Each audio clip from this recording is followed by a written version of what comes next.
And so now I have the fortune to be joined by one of my favorite singers of all time from one of my favorite bands of all time. Of course, I'm talking about Lajon Witherspoon from Sevendust.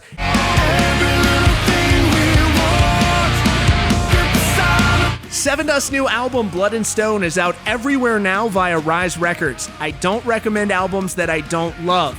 I love this album. This is the album we didn't know we needed during this very crazy year. Sevendust are the heavy metal mainstays. We've loved them for over 20 years, and just like a fine wine, they get better with time.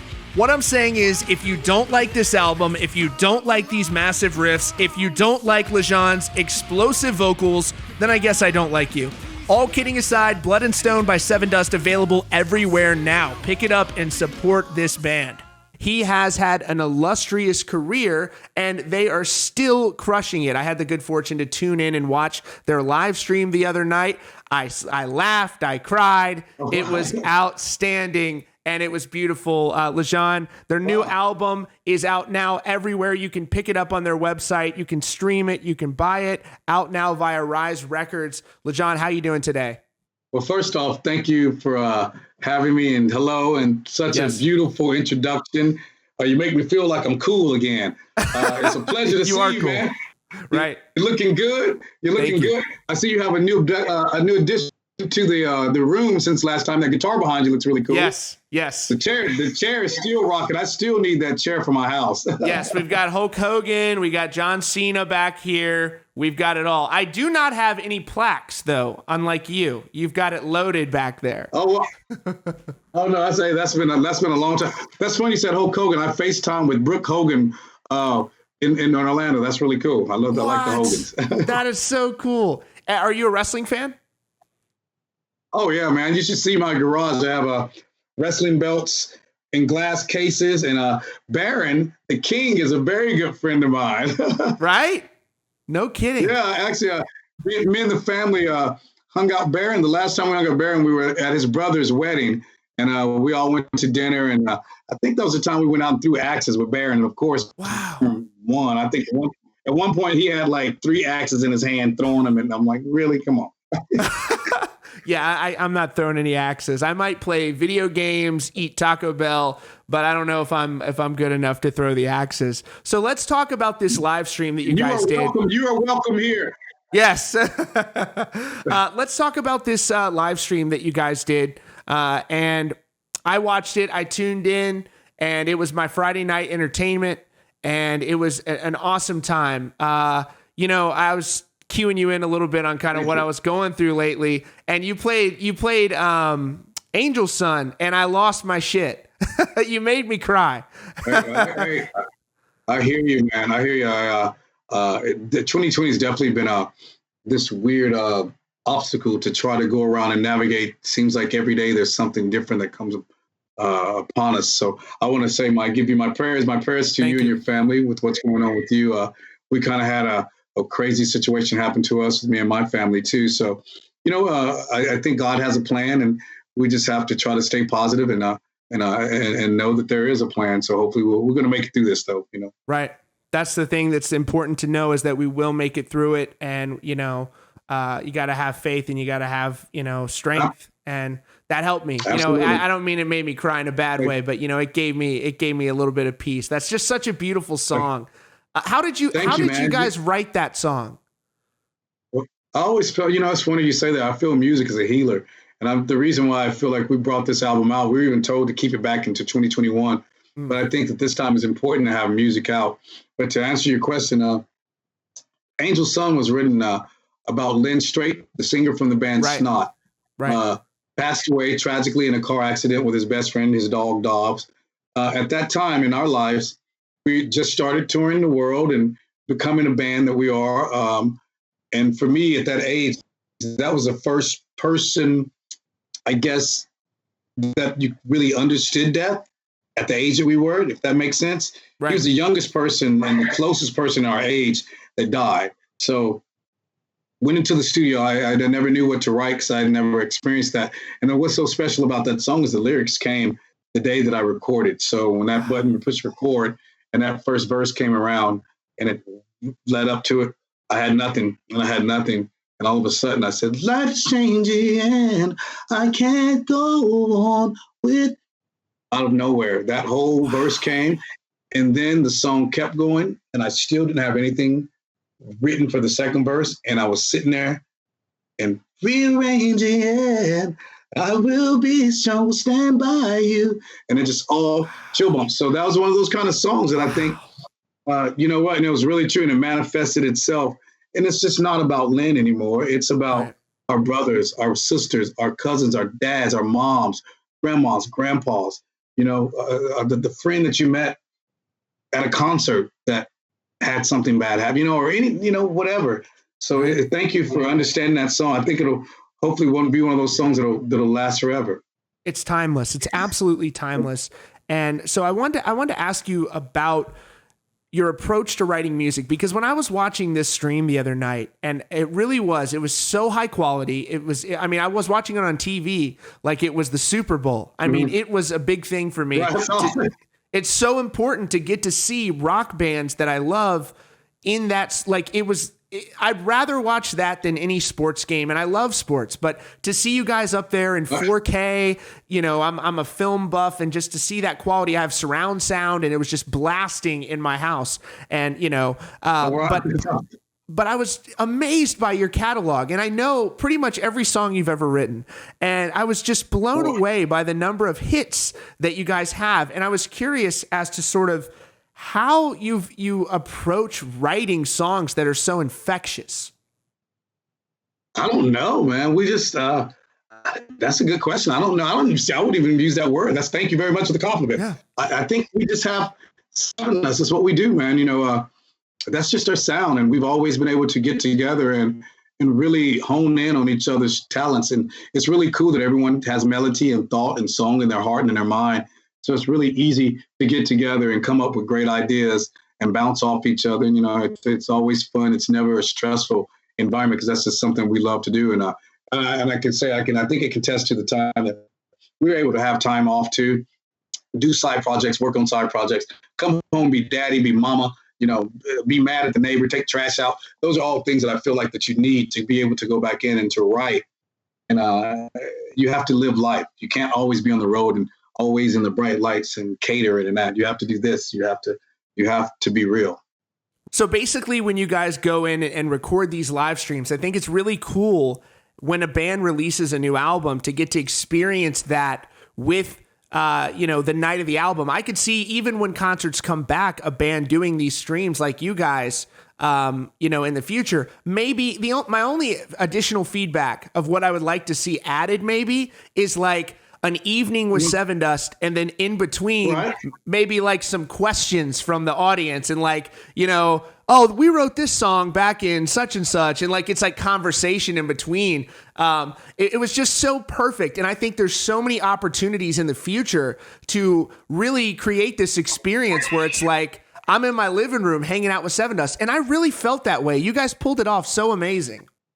Thank you. What a good idea to do in the future, because we're definitely already in the talks about future streaming shows, how we could do it, what would be the proper way of making it even bigger, which is something that I feel would be really awesome, is to each time make it bigger, bring more lights, bring more cool things. You know, I want to do it where it's looking like Pink Floyd by the second time we do it. I want an airplane flying over top of it, you know? Right.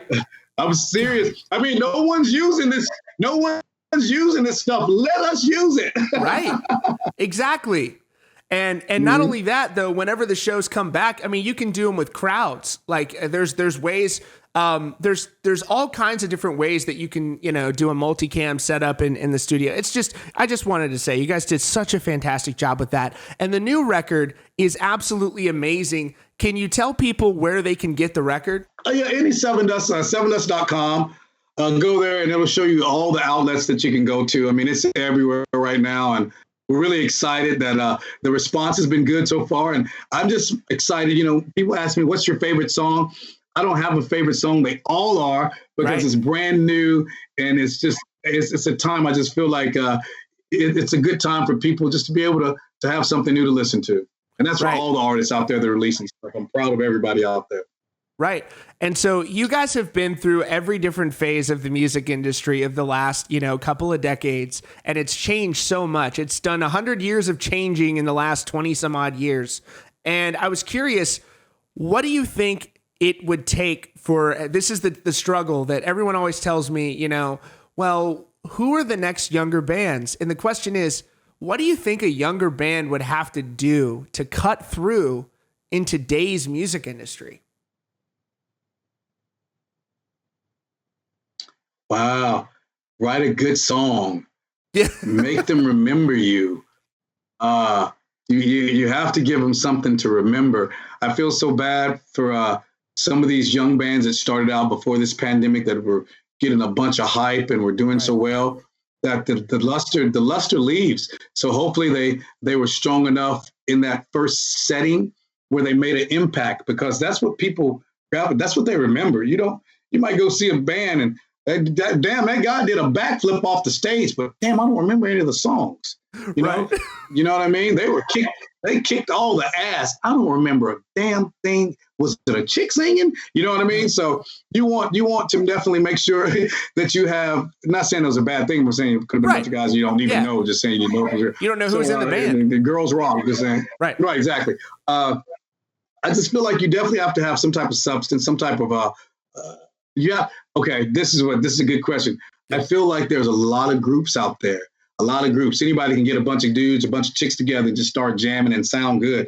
You got to be a band for somebody that's going to remember. A band. I feel like a band. People feel the conviction. They feel the heart, the heartache, the loss, the life, the death, the love, the divorce. I mean, the things that everyone goes through. I feel like we wear our music and our hearts on our sleeves in Sevendust, and I feel like those bands, that's what people remember, are the people they can connect to, that don't think they're rock stars, that know at the end of the day, I go home and I get yelled at and I worry about bills the same way that everyone else does. You know what I'm saying? It's just real.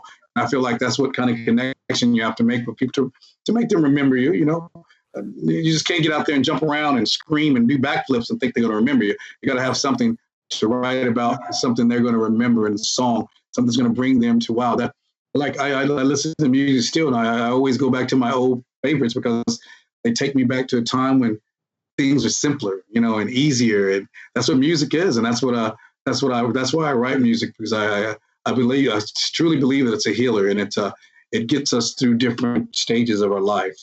Absolutely, and that's so true, and you hit on something there that really made me think that, like during that performance that you guys did, and every time that I've seen you, which is too many to count, you bring a certain sincerity to the stage. Like when I was watching you perform Angel's Son, and you had like a tear streaming down your face, and I just lost my shit because I was like, man, he really cares about this music. It means something to him.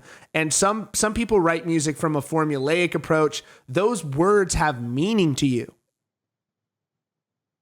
Oh, absolutely, man. I can't write about stuff that don't have meaning. Right. That's the plateau that's so cool about being in a band, and you have this canvas, and you can write anything that you want to write, but why not write about stuff that's real?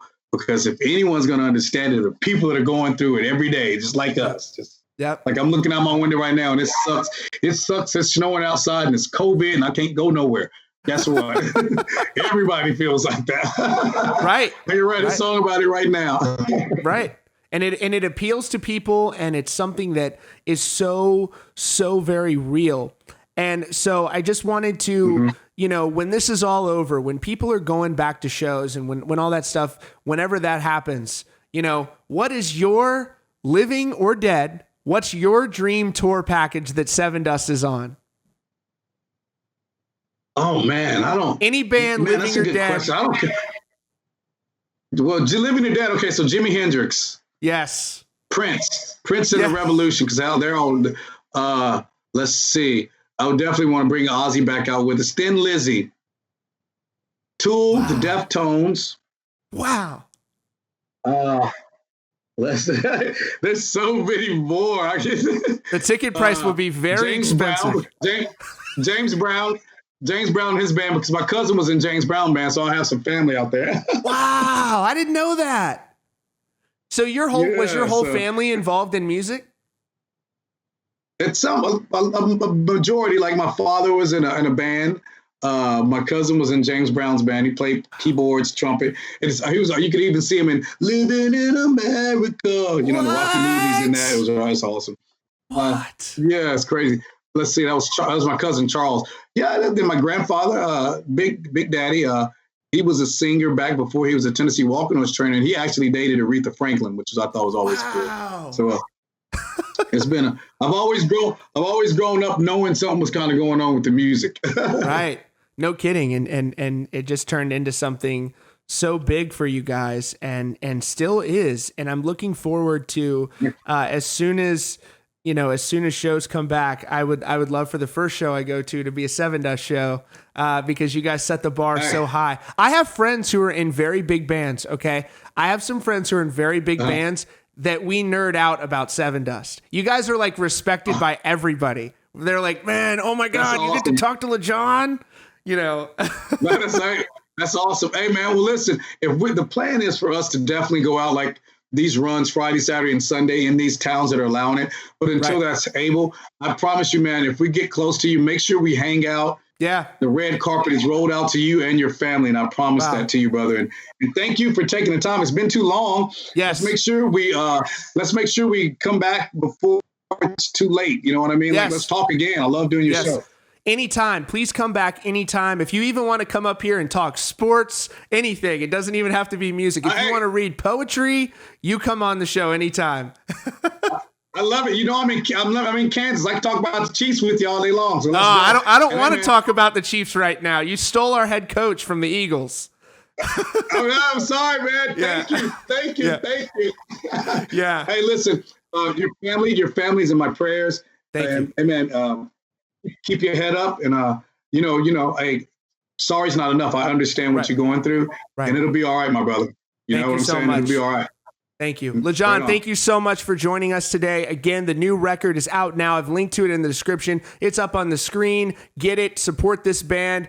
You probably don't even need to be told that because you're probably already jamming it if you're like me, guys. Thank you so much, bro. God bless you, man. Be safe. Take care. You too. Bye.